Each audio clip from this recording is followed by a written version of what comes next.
Assalamualaikum warahmatullahi wabarakatuh. Perkenalkan, nama saya Arifai NSPD. Saya mahasiswa pendidikan profesi guru dalam jabatan tahun 2022 kategori 1 di Universitas Negeri Gorontalo. Nomor peserta 2015031708882. Nomor induk mahasiswa 12220001.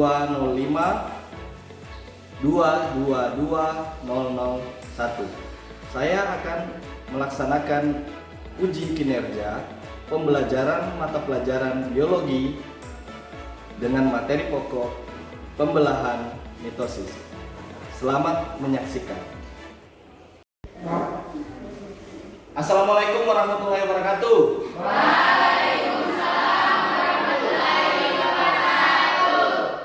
Selamat pagi siswa sekalian. Pagi. Apa kabar hari ini? Sehat? Sehat. Alhamdulillah. Ya, sebelum kita mulai, saya persilakan ketua kelas, silakan disiapkan. Duduk siap, gerak. Sebelum kita mulai pembelajaran kita hari ini, mari kita berdoa menurut agama dan kepercayaan kita masing-masing. Berdoa dimulai. Berdoa selesai. Bersiap bersalam.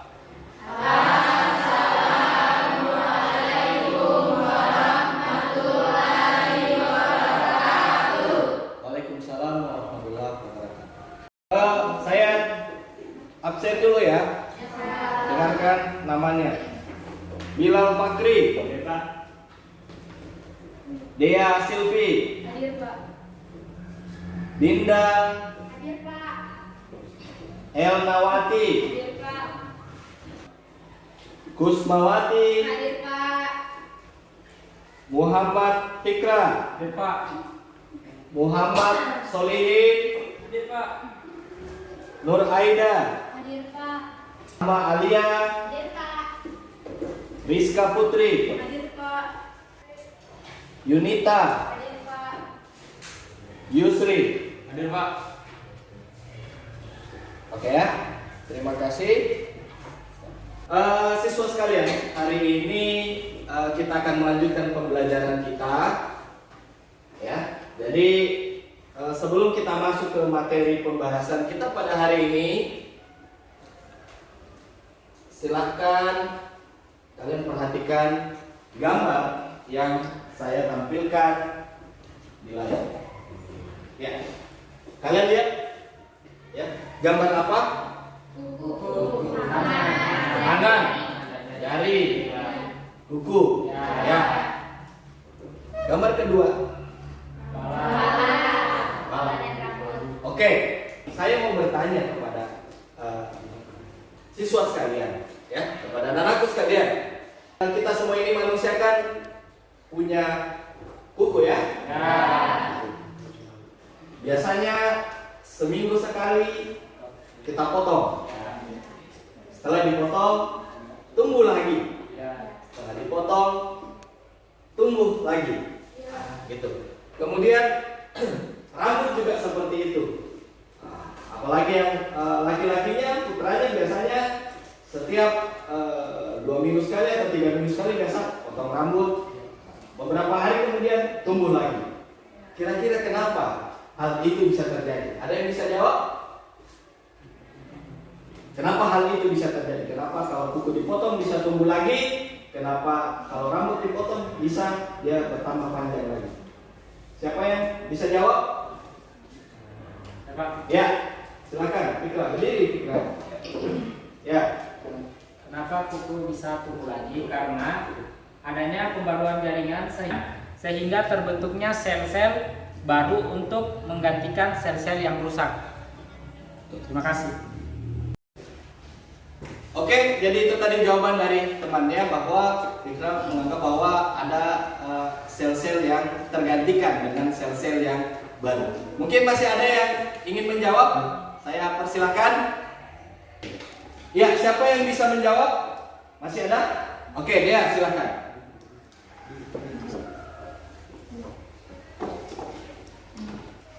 Baik, jadi mengapa kuku bisa memanjang? Karena di kuku itu dia memiliki matriks, di mana matriks itu dia berfungsi untuk membuat sel terus membelah. itu tadi jawaban dari temannya, baik dari Fikra maupun dari dia, bahwa ternyata kenapa bisa bertambah, jadi bertambah panjang kukunya, rambutnya setelah dipotong ataupun dipangkas dia tumbuh lagi karena adanya penggantian sel-sel yang baru. Menggantikan sel-sel yang rusak yang akibat dipotong tadi dengan sel-sel yang baru. Oke, sekarang kita lanjut ke apa yang kita mau capai hari ini sebenarnya pada pembelajaran hari ini. Ya, yaitu indikator pencapaian kompetensi. Yang pertama yaitu siswa sekalian diharapkan mampu menjelaskan tentang definisi pembelahan mitosis. Definisi tentang pembelahan mitosis. Jadi siswa sekalian diharapkan agar bisa menjelaskan apa sih itu pembelahan mitosis. Ya. Yang kedua, peserta didik atau siswa sekalian diharapkan mampu menjelaskan tentang definisi dari interfase. Ya. Yang ketiga, anak-anakku sekalian diharapkan mampu menganalisis tahapan-tahapan yang terjadi pada interfase, yaitu sebelum terjadinya pembelahan mitosis. Nanti anak-anakku sekalian harus bisa menjelaskan tahapan-tahapan apa yang terjadi di situ, proses-proses apa yang terjadi di situ. Selanjutnya, anak-anakku sekalian juga harus mampu menganalisis tahapan-tahapan pada pembelahan mitosis. Jadi mampu menjelaskan pada mitosis itu tahapan-tahapan apa yang terjadi, proses apa yang terjadi di setiap tahapannya. Ya. Dan yang terakhir, anak-anakku harus bisa menyajikan, jadi nanti hasil analisisnya anak-anakku yang proses tahapan dari pembelahan mitosis yang sudah anak-anakku sekalian nanti analisis ditampilkan, dipresentasikan di depan kelas dan nanti akan ditanggapi oleh teman-temannya. Jadi mampu menyajikan hasil analisis tahapan pembelahan mitosis dalam bentuk presentasi. Kemudian selanjutnya, tujuan pembelajaran kita pada hari ini. Apa tujuan pembelajaran kita pada hari ini? Yaitu melalui model pembelajaran problem based learning. Jadi model pembelajaran kita pada hari ini yaitu model problem based learning atau pembelajaran berbasis masalah. Kemudian dengan menggunakan metode diskusi dan presentasi. Jadi nanti kita akan melakukan diskusi baik itu di masing-masing kelompok dan juga diskusi kelas. Kemudian mempresentasikan hasil diskusi kelompoknya di depan kelas. Jadi menggunakan metode diskusi dan presentasi, peserta didik dapat 1. Mengidentifikasi pembelahan mitosis. Yang kedua, menganalisis tahapan-tahapan pembelahan mitosis.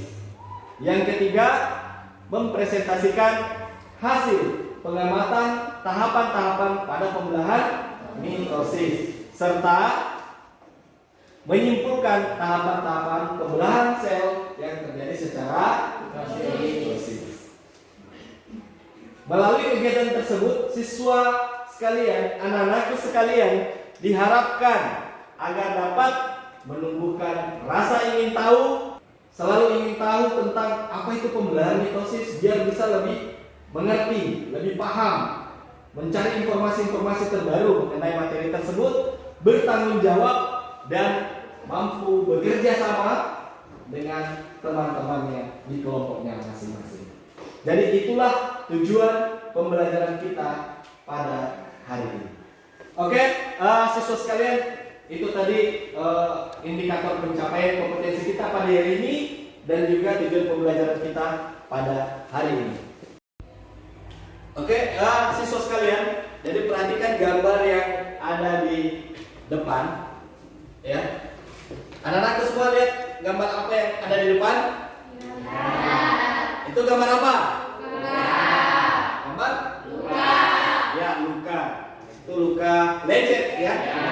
Ada yang pernah mengalami luka lecet di sini? Ya.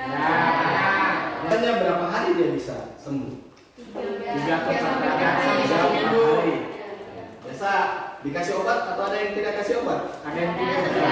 Oh, ada yang kadang tidak, kadang dia sendiri ya. Biasa kalau luka seperti ini lebih cepat sembuhnya. Tapi inti dari pembelajaran kita pada hari ini, kenapa ya?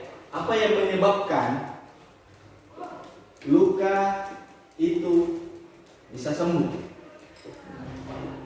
Ada yang mau memberikan tanggapan? Saya persilahkan. Saya Pak, Ya, silakan, Kusma. adanya pembentukan sel baru, kemudian aktif membelah. Oke, itu tadi jawaban dari temannya, dari Kusma. Masih ada yang bisa menjawab kenapa kira-kira luka pada kulit itu bisa sembuh? Ya, silakan Dinda. Baik, pada gambar tersebut bisa dilihat bahwa terjadinya pembentukan sel-sel baru yang menggantikan sel-sel yang telah rusak, kemudian terjadinya pematangan atau penguatan jaringan tersebut. Oke, terima kasih. Itu tadi jawaban dari temannya, dari Kusma dan dari Dinda. Kita berikan aplaus dulu temannya.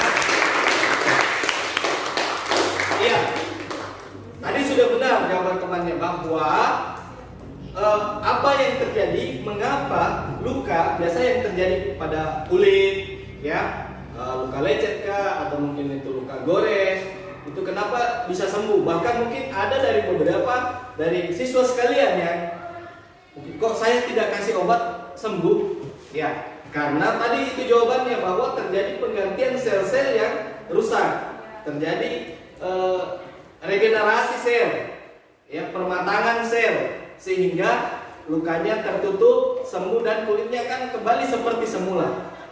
Fenomena ini menggambarkan yang akan bahwa di tubuh kita itu terjadi terus regenerasi sel, yang biasa kita kenal dengan istilah pembelahan sel. Di dalam tubuh kita manusia, ya, itu terdirikan dari dua jenis sel. Ada yang namanya autosom, ya, atau biasa disebut juga sel-sel somatis. Nah, itu adalah sel-sel tubuh. Ya, siswa sekalian bisa perhatikan di depan bahwa di tubuh manusia itu ada namanya autosom dan ada namanya gonosom. Autosom itu adalah sel-sel tubuh, gonosom adalah sel-sel kelamin. Kita fokus ke autosom. Pada saat ada sel yang rusak, terganti, bahkan pertumbuhan kita waktu dari kecil, ya, dari siswa sekalian pada saat anak-anak kan masih kecil, usia dari bayi sampai besar itu kan pertumbuhan kita bisa kita amati. Badan bertambah tinggi, ya, badannya bertambah besar. Itu terjadi karena adanya pembelahan dari sel-sel tubuh. Begitu juga dengan fenomena yang terjadi pada luka. Ya, pembelahan itu, fenomena itu yang dikenal dengan istilah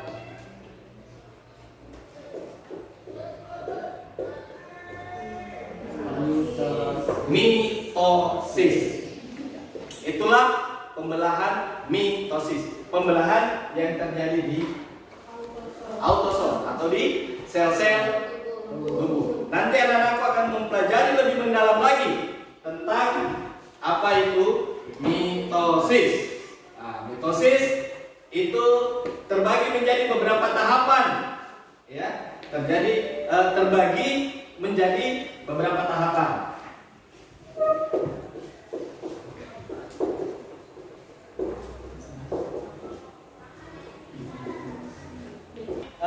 Mitosis itu terbagi menjadi beberapa tahapan, yaitu ada 4 tahapan, yaitu profase, metafase, anafase, dan telofase. Masing-masing memiliki rangkaian proses tertentu yang nanti anak-anak sekalian akan dalami. Ya, nanti kalian akan tahu, oh ini loh yang terjadi pada setiap tahapan itu. Tetapi dalam setiap tahapan itu sel memiliki satu fase di mana dia kadang dikenal dengan istilah fase istirahat, walaupun sel itu tidak beristirahat, tetapi dia mempersiapkan diri untuk melakukan pembelahan yang dikenal dengan nama interfase. Jadi ini yang terjadi setelah itu masuk ke tahapan pembelahan. Nanti setelah selesai itu kembali lagi lah ke interfase. Ya. Bagaimana detailnya nanti anak-anakku sekalian akan menganalisis masing-masing tahapan. Untuk mendalami lebih lanjut, di grup kemarin grup WA sudah dibagi kelompok kan? Saya sudah bagikan kelompoknya. Jadi silakan duduk dengan kelompok masing-masing. Ya, kelompok 1, 2, kelompok 3 di sana, kelompok 4 dan kelompok 5. Silakan masing-masing menuju ke kelompoknya.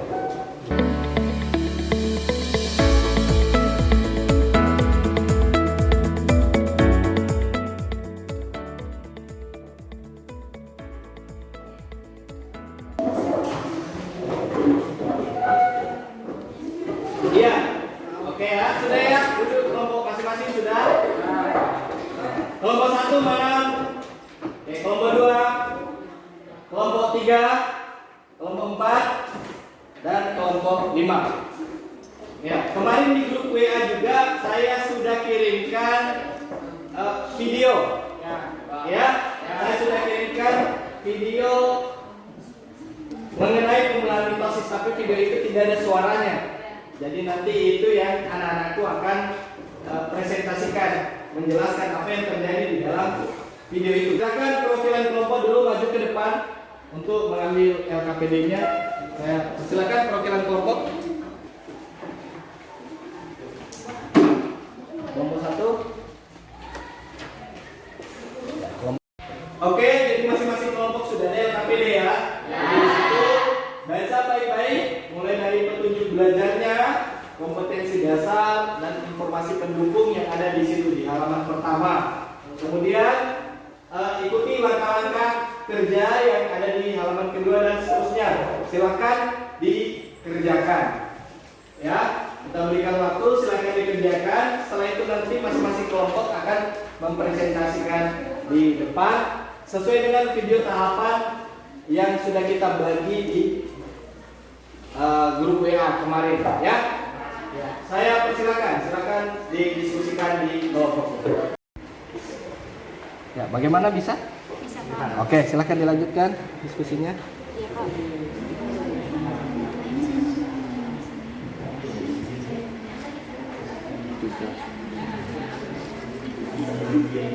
Gimana, ada masalah? Sudah ya? Sudah. Bisa kan? Iya, Pak. Ya, silakan dilanjutkan. Ini kromatin yang itu yang kromosom itu ya dia kan dia nanti itu Memiliki dua saudara. nanti dia terjadinya dia teman-teman sembilan. Bisa ya dikerjakan? Bisa. Oke, silakan dilanjut.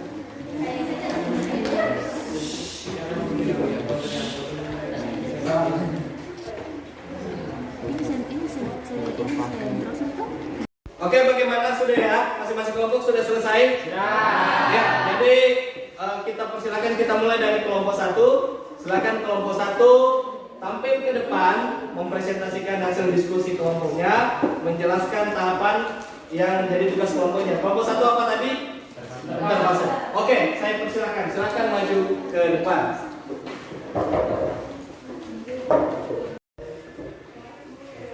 Assalamualaikum warahmatullahi wabarakatuh. Ya, baik, kami dari kelompok 1 akan membawakan materi tentang interfase dan saya harapkan kepada teman-teman sekalian untuk memperhatikan materi yang akan kami bawakan. Dan kepada pemateri, saya persilakan.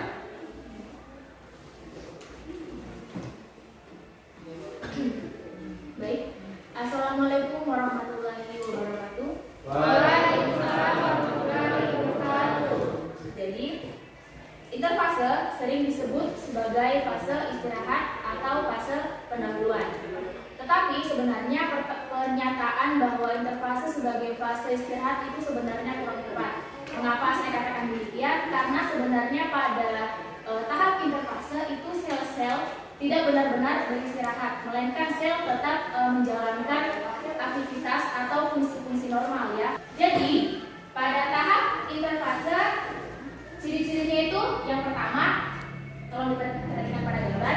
Di sini terdapat yang namanya benang kromatik yang di sini dia sebagai granula. Di sini belum terlihat adanya kromosom karena dia masih terbentuk dalam menjadi benang-benang kromatik ya. Kemudian ini merupakan nukleolus atau anak inti sel. Di sini nukleolus dan juga nukleus dia masih terlihat jelas. Selanjutnya,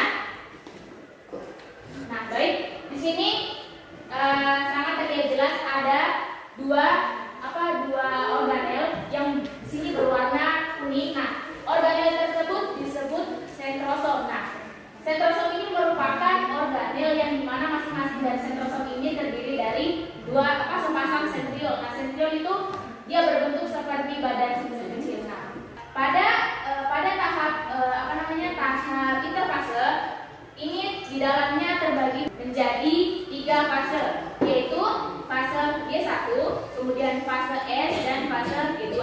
Ciri-ciri yang paling mencolok dari fase G1 yaitu dia terjadi pertumbuhan atau perkembangan sel di mana nanti organel-organel pada sel dia akan berkembang menjadi lebih besar ya. Kemudian pada tahap fase G1 di sini belum terjadi replikasi DNA ya.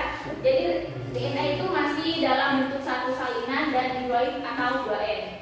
Kemudian fase selanjutnya yaitu fase S atau sintesis. Nah, pada fase S ini itu di sini sudah terjadi replikasi atau duplikasi DNA di mana nanti pada awal fase S itu setiap kromosom masih terdiri dari satu molekul DNA heliks ganda yaitu disebut kromatid ya. Kemudian terjadi juga penggandaan jumlah pada sel-sel. Nah, kemudian di sini barulah sentrosom diduplikat menjadi 2 ya, menjadi 2. Tadi yang berwarna kuning. Kemudian selanjutnya pada akhir fase S di situ kromosom sudah memiliki 2 molekul DNA heliks ganda yang identik dan disebut sebagai 2 kromatid bersaudara. Nah, selanjutnya yaitu fase terakhir, fase G2 atau growth 2. Di sini terjadi pertumbuhan sekunder dan persiapan sebelum lanjut ke pembelahan selanjutnya yaitu pembelahan mitosis. Nah, di sini pada tahap fase G2 di sini tuh DNA sudah disintesis, DNA juga sudah sudah direplikasi, sudah menjadi 2 salinan. Terus di sini juga sel akan mempersiapkan enzim dan protein untuk lanjut ke pembelahan selanjutnya. Nah, terakhir pada tahap pada fase G1, fase S dan fase G2 di sini masih terjadi pertumbuhan normal, sel tetap berlanjut sampai terjadi pembelahan mitosis. Demikian pemaparan materi dari saya, kurang dan lebihnya mohon dimaafkan. Saya persilakan kepada moderator. Ya, baik, itulah pemaparan materi dari pemateri kami. Selanjutnya saya akan membuka sesi tanya jawab dan kepada teman-teman sekalian, saya persilakan. Baik, kepada kelompok 2 saya persilakan.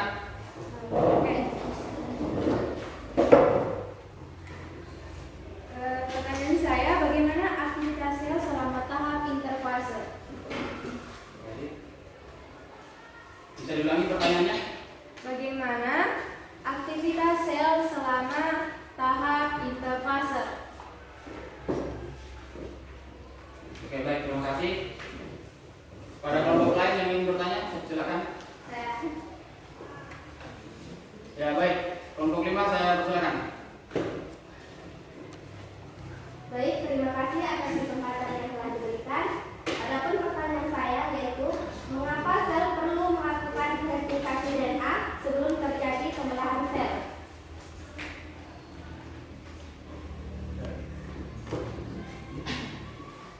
Ya, baik, terima kasih atas pertanyaannya. Ya, baik, kami akan menjawab pertanyaan dari kelompok 2 kepada pemateri, silakan. Baik, bagaimana aktivitas sel selama tahap interfase? Selama interfase, sel mengadakan replikasi DNA atau menyalinnya, sintetis pembentukan protein, dan membentuk organel sel. Pada tahap ini juga sel tengah melakukan metabolisme dan juga penimbunan energi sebelum pemerahan mitosis. Terima kasih. Ya, baik, itulah pemaparan jawaban dari kelompok kami. Apakah bisa diterima? Ya, Ya, baik, terima kasih.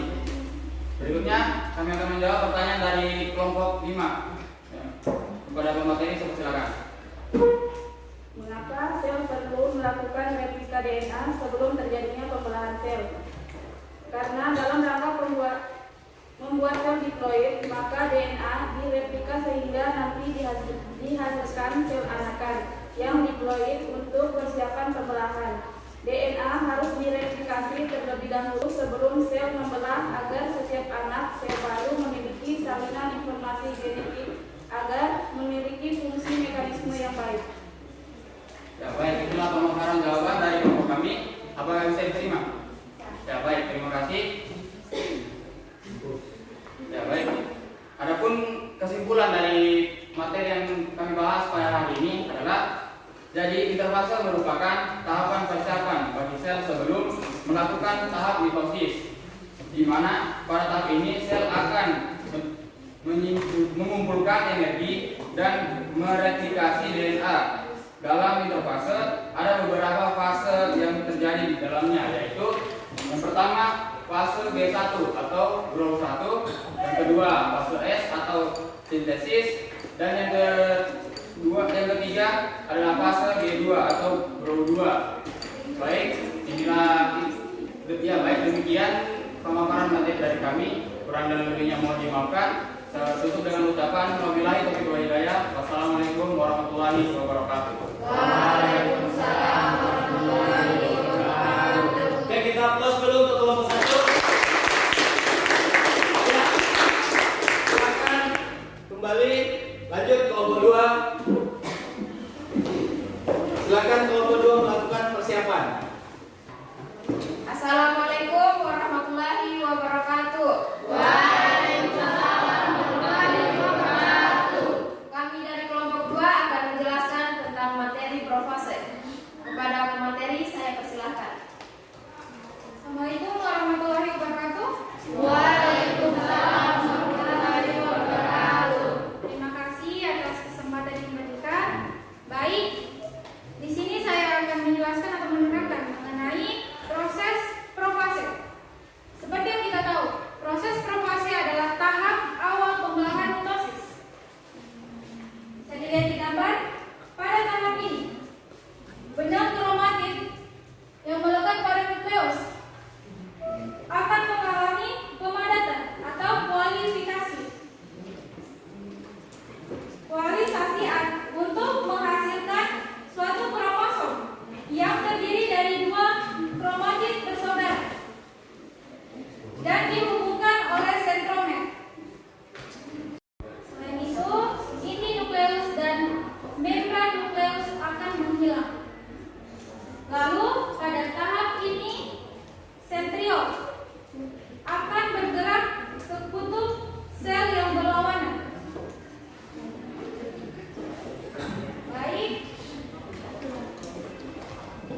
itu saja tahap-tahap proses profase. Sekian dari saya. Wassalamualaikum.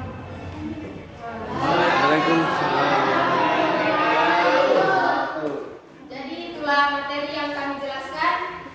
Jika ada yang belum dimengerti dalam materi kami, saya persilahkan kepada kelompok lain untuk bertanya. Kepada kelompok 1 saya persilahkan. Mau bertanya, mengapa nukleolus menghilang pada tahap profase? Bisa diulang pertanyaannya? Mengapa nukleolus menghilang pada tahap profase? Sekian. Kelompok lain ada yang mau bertanya? Proses apa yang terjadi pada tahap awal profase? Oke, kepada teman saya persilahkan untuk menjawab dari pertanyaan kelompok lain.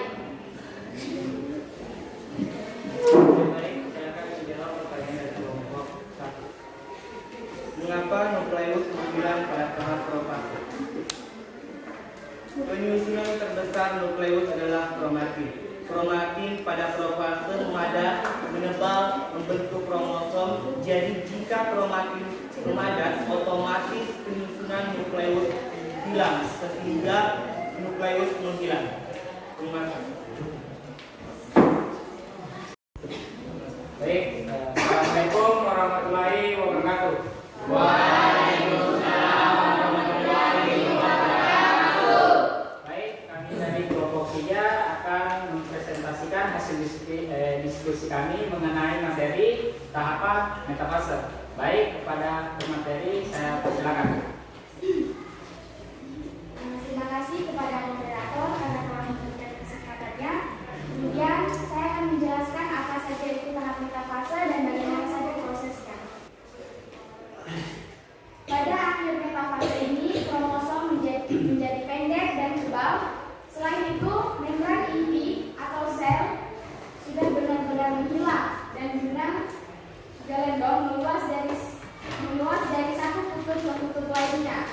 Jadi bisa dilihat pada tahap ini benang spidol ini menempel pada ujung metafasenya.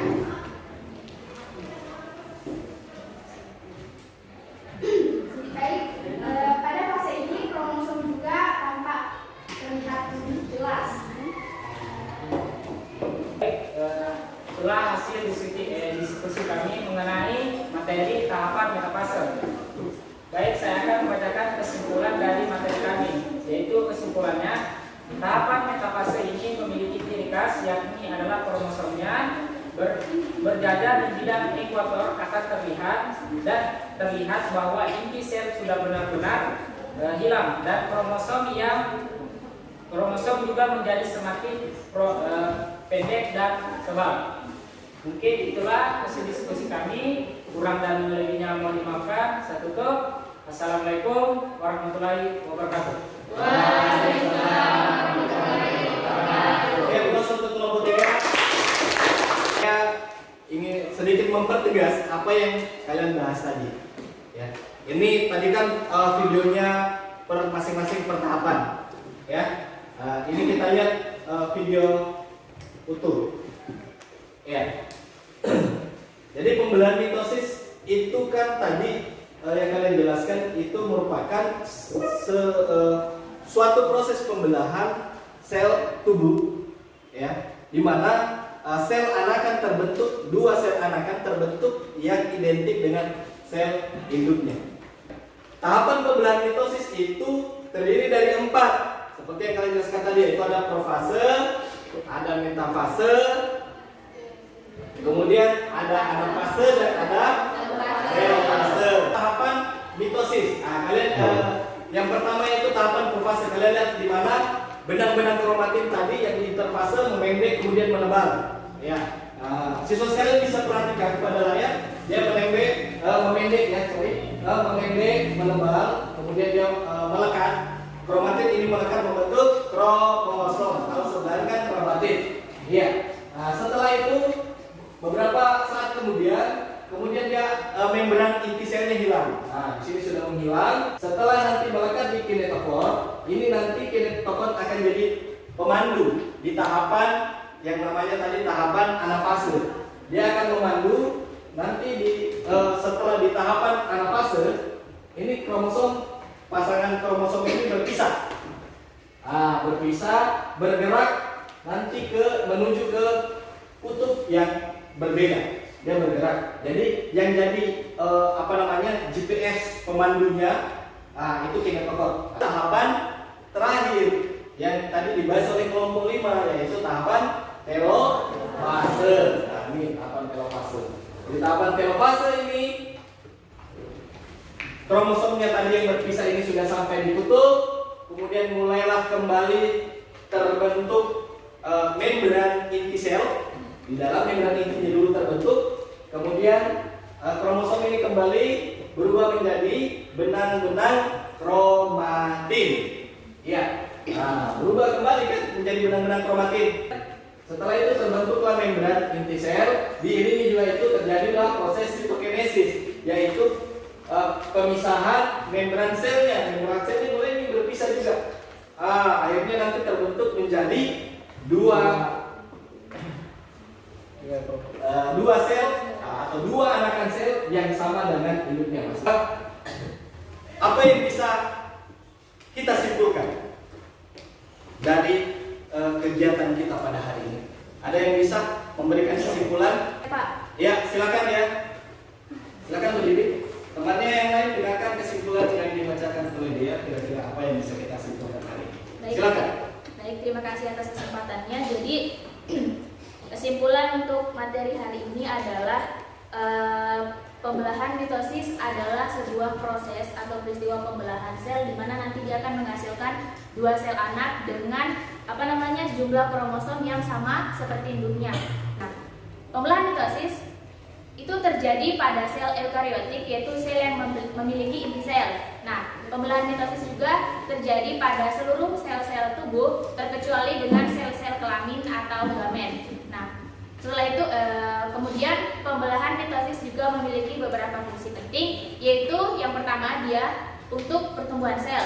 Kemudian juga dia melakukan regenerasi atau mengganti sel-sel yang rusak. Kemudian juga yang ketiga dia berfungsi untuk mempertahankan jumlah kromosom. Nah, dalam dalam pembelahan mitosis itu terdapat 4 tahap atau 4 fase dalamnya, yaitu pertama tahap profase, kemudian metafase, anafase, dan terakhir adalah tahap telofase.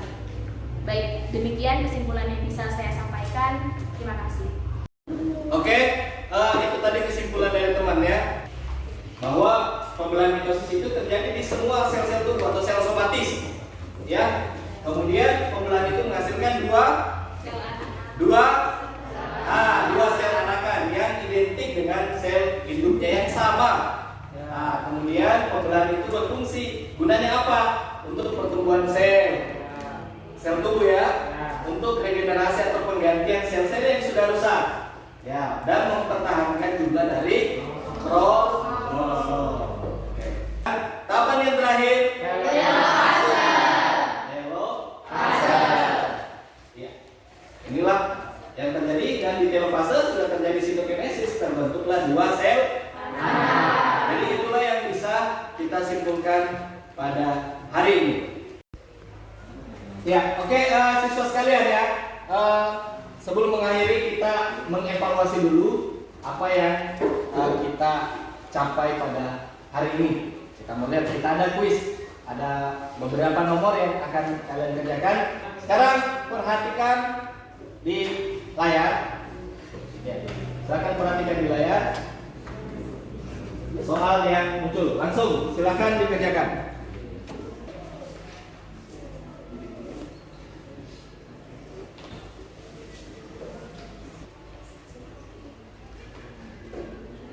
Lihat gambarnya nomor 8, apa itu yang terjadi. Yang gambar pertama apa, yang keduanya apa. Nomor 10. Yang sudah silakan kumpul.